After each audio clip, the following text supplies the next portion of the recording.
நடிகர் சங்க தேர்தல் இன்னும் சற்று நேரத்தில் தொடங்க உள்ள நிலையில் விஷால் மற்றும் சரத்குமார் அணியினர் தேர்தல் நடைபெறும் எப்பா பள்ளிக்கு வந்து தேர்தல் ஏற்பாடுகளை பார்வையிட்டு வருகின்றனர். அந்த காட்சிகளை இப்பொழுது பார்க்கலாம். போலீஸும் எக்ஸ்ட்ராடனரியான ஒரு சப்போர்ட் அண்ட் ப்ரொடெக்ஷன்லாம் கொடுத்துருக்காங்க. தைரியமாக வந்து ஓட்டு போடலாம். 80% ஓட்டு வித்தியாசத்தில் லீடிங்கில் பாண்டவர் அணி வெற்றி பெற்று இன்று இரவிலிருந்து நாசர் தலைவராக, விஷால் செயலாளராக, கார்த்தி பொருளாளராக பாண்டவர் அணி பதவியேற்கும். தேர்தலுக்கான பாதுகாப்பு ஏற்பாடுகள் எப்படி சார்? ரொம்ப எக்ஸ்ட்ராடனரியா பண்றாங்க. Thanks to the commissioner mister Radhakrishnan and team. நேற்று முன்தினம் நடந்த கூட்டத்தில் ராதாரவி பேசும்போது உங்களை பத்தியான சில கருத்துக்களை சொல்லியிருக்காரு சார். இதெல்லாம் போய் பொருட்படுத்தக்கூடாது சார். நம்ம சில சமயம் எல்லாத்தையும் மனசுல போட்டுக்கிட்டா நமக்கு தூக்கம் போயிடும். அந்த மாதிரியான ஒரு விஷயம் எதுவுமே பண்ணக்கூடாதுங்கிறதா என்னுடைய கருத்து. அவங்களுக்கு தோத்து போயிடுவோங்கிற ஒரு பயத்துல வாய்க்கு வந்ததெல்லாம் உளறாங்க. அதெல்லாம் ஏன் சீரியஸா எடுத்துக்கணும்?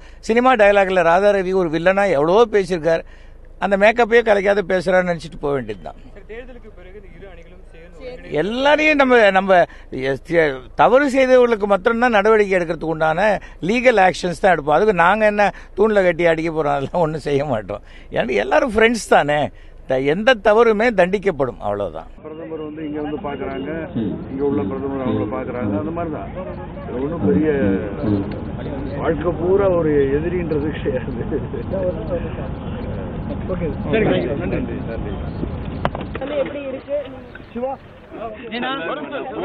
வேலைகள் இருக்கு. ரொம்ப நல்லா இருக்கும். இட்ஸ் ஒன் ஆஃப் த ஒரு ஹாப்பி மூமெண்ட். என்னன்னா ரொம்ப வருஷங்கள் கழிச்சு ஒரு நேர்மையான எலெக்ஷன் நடக்க போகுது. So looking forward. அது டெஃபினட்டா வந்து செக்யூரிட்டியும் நல்லா இருக்கு. நல்ல சாதகமான ஒரு இடம். ஸோ பரபரப்பான சூழல்ல நீங்க போட்டியிடுறதை எப்படி கருதுறீங்க? இதுக்கு தான் வந்து அதான் எலெக்ஷன்ல நின்று தான் அந்த நாங்க நிறைவேற்ற வேண்டிய விஷயங்கள் நிறைவேற்றணும்னா அதுக்காக தான் நாங்க நிக்கிறோம். வெற்றி வாய்ப்பு உங்களுக்கு எப்படி சார்? சூப்பரா இருக்கும். இன்னும் நான் 7:30 they will announce. Another 12 hours. சூப்பரா இருக்கும். தேங்க்யூ.